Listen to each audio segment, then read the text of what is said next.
ఈక్వేషన్లో ఒక మోడల్ చెప్పాం కదా, ఈసారి అనదర్ మోడల్ ఎలా ఉంటుందో చూద్దాం.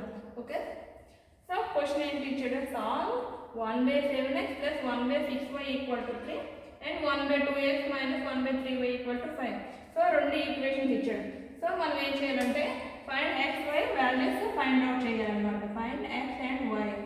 సో ఎలా చేయాలంటే చూడండి, ఫస్ట్ ఇక్కడ మనకి 1/7x బైలో ఇచ్చాడు. సో ఇలాంటివి ఇచ్చినప్పుడు ఏం చేయాలంటే let 1/x equal to u అనుకోవాలన్నమాట. ఈ పార్ట్ని u అనుకోవాలి, 1/y ఈక్వల్ టు v అనుకుంటాం. సో ఒకసారి చూద్దాం, 1/7 into 1/x plus 1/6 into 1/y equal to 3. So మనం ఈ విధంగా వేసుకోవచ్చు కదా దీన్ని, 1/7/1 ఇంటూ 1/x. సో ఈ విధంగా ఎందుకంటే డిస్ట్రిబ్యూట్ చేశాను, మనకి ఈ విధంగా వేసుకోవడానికి ఈజీగా ఉంటుంది. చూడండి, 1/7 into u plus 1/6 into v equal to 3. So simple ఈక్వేషన్గా ఉంది. ఇప్పుడు ఎల్సిఎం చేస్తాం. So 6u plus 7v equal to 3. So 6u plus 7v equal to 126. Okay, so ఒక ఈక్వేషన్ అనేది వచ్చింది. ఇప్పుడు అనదర్ ఈక్వేషన్ తీసుకొని చేస్తాం. సో చూడండి, ఇక్కడ మనం అనుకున్నాం 1/x equal to u, 1/y equal to v. So 1/2 into x minus 1/3 into 1/y equal to 5. So యాక్చువల్గా u అనుకున్నాం కదా, 1/3 into v equal to 5. So 2కి 3 క్యాల్సియం అయితే 6. 3u minus 2v, 2 into v equal to 5. So 3u minus 2v equal to 5 6 30. So ఇది ఒక equation వచ్చింది. ఇప్పుడు 1 and 2 మనం సాల్వ్ చేస్తాం. సాల్వ్ చేస్తే x and y వాల్యూస్ వస్తాయి. చూడండి ఒకసారి, ఇక్కడ 6u ఉంది, ఇక్కడ 3u ఉంది. So 7v 2v. సో రెండు డిఫరెంట్గా ఉన్నాయి.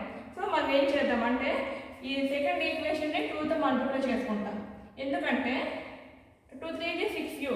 సో ఈ రెండు ఈక్వల్ అవుతే మనం ఎలిమినేషన్ పద్ధతి ఉపయోగిస్తాం. ఫస్ట్ ఈక్వేషన్ యాస్టీజ్ చేసేస్తాం. సెకండ్ ఈక్వేషన్ సో మల్టిప్లై చేసాం కదా, 2 3 6u minus 2 2 4v equal to 60. Cancel అయిపోతుంది. 11v ఈక్వల్ టు మైనస్ చేస్తాం కదా, ఇక్కడ మనం మైనస్ సింబల్స్ పెట్టుకుంటాం. సో 126 మైనస్ అంటే 66. సో v ఎంత వచ్చింది, 66/11 ఈక్వల్ టు 6. సో v 6 వచ్చింది. ఈ v వాల్యూ అనేది మనం ఏదైనా ఈక్వేషన్లో వేసుకోవచ్చు. సో ఇది వేద్దాం.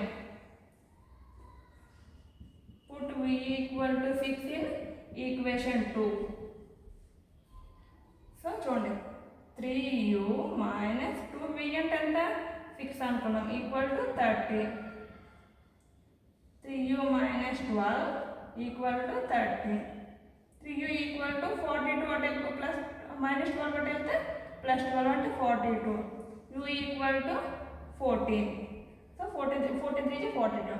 సో u 14 వచ్చింది, v 6 వచ్చింది. మనం u అనుకుంటే స్టార్టింగ్లో ఏమనుకున్నాం, 1/x equal to u. So 1/x equal to అంటే ఎంత 1/40 అంటే. సో ఇది x వాల్యూ. v వాల్యూ కూడా చూద్దాం, అంటే y ఈక్వల్ టు 1/6. సో మనం ఈ విధంగా చేయొచ్చు. ఏదైనా డౌట్ ఉంటే కామెంట్లో పెట్టండి. Okay, thank you.